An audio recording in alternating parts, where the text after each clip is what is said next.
या शिक्षक भरती घोटाळ्याची मुख्यमंत्री देवेंद्र फडणवीसांनी गंभीर दखल घेतल्याची माहिती आहे। 580 अपात्र शिक्षक आणि शिक्षकेतर कर्मचाऱ्यांच्या नियुक्त्या रद्द होण्याची शक्यता आहे।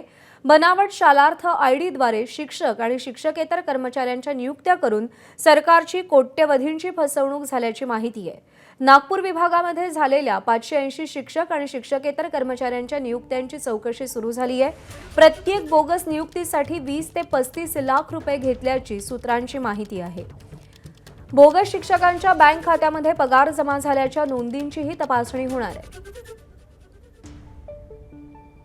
तुषार कोहळे आपल्याला अधिक अपडेट देतील। तुषार, मुख्यमंत्र्यांनी या प्रकरणाची गंभीर दखल घेतली आहे, पुढे कशी कारवाई होणार आहे?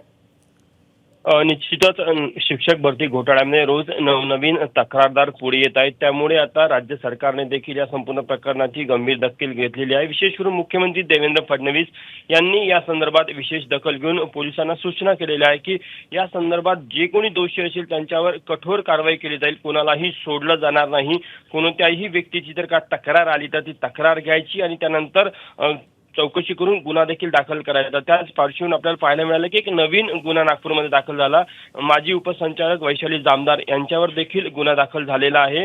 म्हणजे या संपूर्ण घोटाळ्यामध्ये एक कॉमन प्रॅक्टिस पाहायला मिळाली, जे चौकशीमध्ये देखील पुढे आले की बॅकडेटमध्ये सहाय्यक शिक्षक जेव्हा भरती करतात तेव्हा शिक्षक सेवक म्हणून 3 वर्षाचा जो अनुभव लागतो तो बोगस पद्धतीने कागदोपत्री दाखवण्यात आला आणि त्यांची नेमणूक सहाय्यक शिक्षक म्हणून करण्यात आली आणि त्यासाठी जो शालार्थ आयडी लागतो तो शिक्षक उपसंचालकांना त्याचा अधिकार होता आणि शिक्षक उपसंचालकांनी आपल्या त्या अधिकाराचा गैरवापर करून मग त्या शिक्षकांच्या शालार्थी आयडी बनवून त्यांचा पगार काढलेला आहे। त्यामुळे यामध्ये उपसंचालक आणि इतर सर्व जे आरोपी आहे यामध्ये यांच्यावर कडक कारवाई होण्याची शक्यता आहे। आतापर्यंत 5 आरोपींना या संपूर्ण प्रकरणामध्ये अटक झालेली आहे आणि आणखी या संपूर्णात अनेक तक्रारी येत असल्यामुळे पुढील गुन्ह्यांच्या संख्येमध्ये देखील वाढ होण्याची शक्यता आहे आणि आरोपीच्या अटकेच्या संख्येमध्ये देखील वाढ होण्याची शक्यता आहे।